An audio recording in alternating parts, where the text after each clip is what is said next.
So next, what I want to talk about is the Optimists Creed. It's on the website if you've seen that a post that we put there this week, and it was brought to my attention again on the weekend when one of the diamonds from Central Queensland, who's a real bushie, actually was talking about how this has made a huge impact on her and her life, and her personal development, really, her personal growth journey, and how it really helped her achieve her diamond rank, which is, I mean, anything you can do to help yourself improve in every area of life is a good thing. And so it's something that's been around. It was written in 1912, and don't we seem to love the things that were written between 1900 and 1950? The Science of Getting Rich, As a Man Thinketh, the Optimists Creed. But, you know, as you said, Linda, there, it's something that that she brought to your attention, because it's something that, you know, we'd seen before. Yep. You sort of used to do it a bit, I guess. You remembered it a fair bit. And so it was really good to see, you know, to hear from someone else the impact, somebody in new ways, the impact that it's had, and, you know, how she felt like she'd read that and say, well, I certainly wasn't doing that before, but I've worked on that. I've developed myself so that it's starting to become more of a reality rather than a goal. She's also a mother of a lot of children, as I am, and when my children were growing up, these are the sort of things that I used to do, exactly the same thing as Tony did with, you know, when they were disturbed at all by what was happening or their friends saying something. It's like, I promised myself to be so strong that nothing can disturb my peace of mind. It's reminding yourself, but you can use it to remind others as well. And so I'm really making a call to you all to get hold of this and copy it up, print it up. You can either stick it on your fridge or something. Paste a black and white copy into a document, or from the blog, or you can actually print up there's two different copies there that are coloured copies. So I think there's some fantastic words. Is there anything in there, Corey, that jumps out at you from any of those things? One of the things that I used to look at was helping one of my daughters look at the sunny side of everything and make my optimism come true. I promised myself to look at the sunny side of everything and to make my optimism come true. It's being a bit of a Pollyanna, but it really does help you look at the positive. And another one that's great is to think only of the best, to work only for the best, and to expect only the best. Now, that's a very difficult thing to do. And so I don't think... To forget the mistakes of the past and press on to the greater achievements of the future. Yes. Wow, and how hard is that to do? Because what we tend to do is look at all the things where we made mistakes, and we carry them on our back, really, and project them into the future and think that's how things are going to be.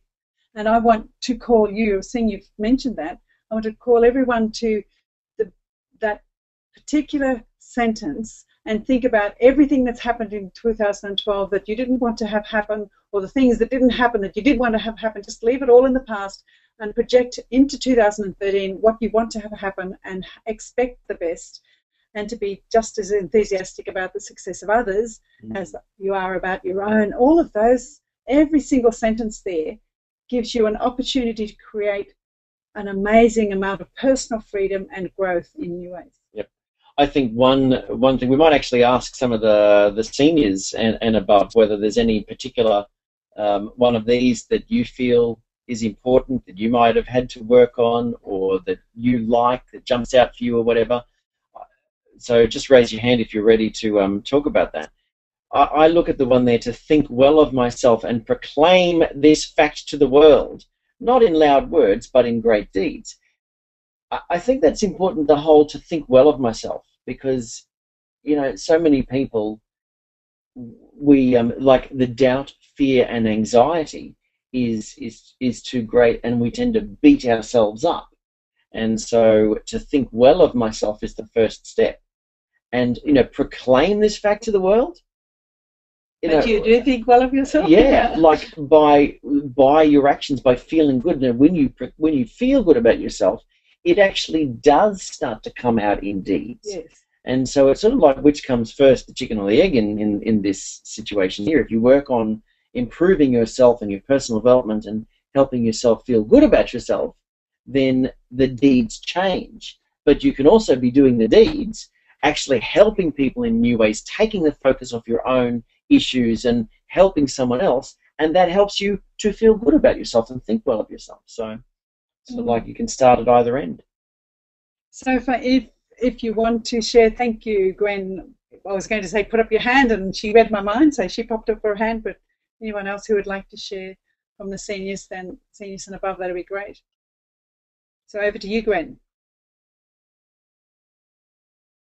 Thanks, Linda. Yeah, looking at those, I think for the last 12 months, there's two of them there. It's the first one, to be so strong that nothing can disturb my peace of mind. And the other one is to, where is it? To the last one, to live in the faith that the whole world is on my side so long as I am true to the best that is in me. And yeah, because I know when Tony read that out on the weekend, it was just sent chills down my backbone. It's great. That'd be the two that's really got me through this year. Excellent. So we just had your sound go down a bit too, Gwen. So we'll just cross over to Alice. She wrote it in her comments there, but we'll see whether we can get her on to share it with you. We got you there, Alice? Thanks, Corey. Yes, can you hear me? Yep, Yes. we can. Oh, okay. Yeah, I haven't got the my headset on. Yeah, we covered this in one of our team calls a few weeks back, and one of the things that is really very good here in covering this Optimists Creed is the the second point, which is exactly what we do in New Ways, and that is to talk health, happiness, and prosperity to every person I meet. So that just covers prospecting. It certainly does, Alison, and thanks for raising that, because the thing is that when we look at it from the pure Optimists Creed point of view, it's sort of saying, don't speak negatives to people, but, most people don't have a system, really, or an opportunity or anything to talk about in the area of health, happiness, and prosperity. So you're right, it's sort of... It encapsulates everything we do. That's what we do. Yeah, so thanks, Alice. Excellent. So we'll just cross over to Rhonda.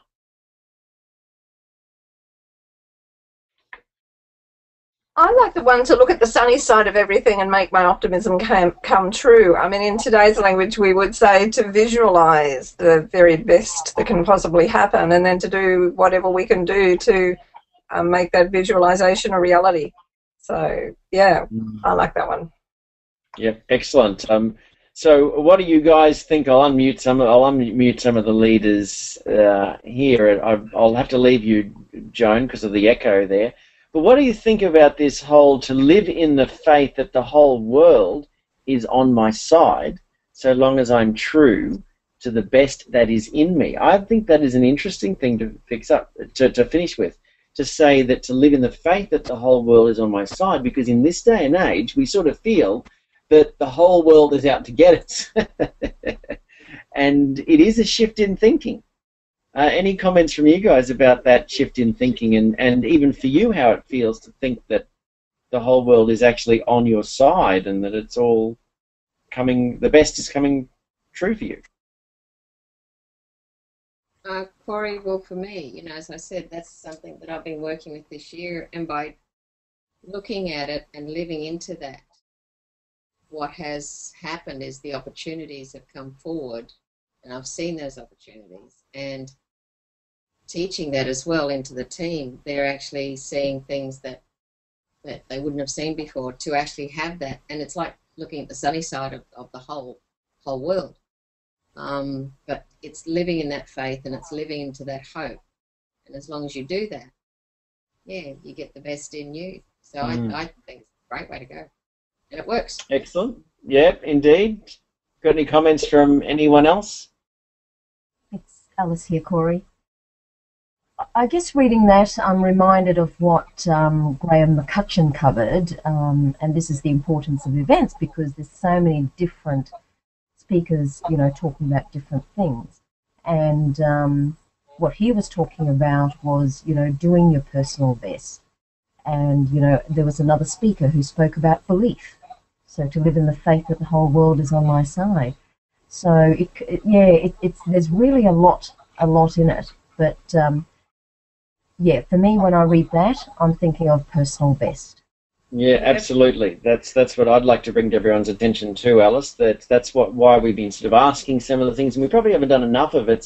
Saying, what's your personal best? Let us know if you've done a personal best in volume, a personal, you've reached a personal best in team numbers or in depth or whatever. It's good to really look at it. One, it's good for you to recognise it, and focus on it as well, so that you're not just focusing on what you haven't been doing. You're focusing on what you've been doing right. So that's awesome. And Rhonda? You had your hand up, Rhonda? Einstein said the most important question we can ask ourselves is this a friendly universe? And this quote reminds me of that if we believe that we live in a friendly universe and the universe is on our side and working with us, then we also, part of that is believing that we're a friendly person and that we're working for the highest good of the people around us. And so it's just that whole mindset of expecting the highest good and going for it. So yes, I think this Optimist Creed is a great thing to take forward into 2013. I think it's something that we all need to be getting people to have a read of and to print up and have on their wall and to read occasionally and revisit as leaders. I think we could all revisit it and help people move ahead in their personal journey. And as Annie Starkey said, quoting John Maxwell, who's one of the leadership gurus, and he was saying in a mentoring program that if you want to go up, you have to grow up. And so grow up to go up was the comment, and I think that's Optimist Creed can certainly help us grow up as people. Yep. And it's like we've talked about there, that whole thing, preparation for promotion. That's what really the grow up so that you can go up is about. It's getting yourself ready that you're actually able to be promoted. And if you think about what we talked about in the Science of Getting Rich there, and you were commenting about this again too, that Wallace Wattles said that it's not your boss's job to promote you. It's your job, to more than fill your present place, and it's your job to get the results.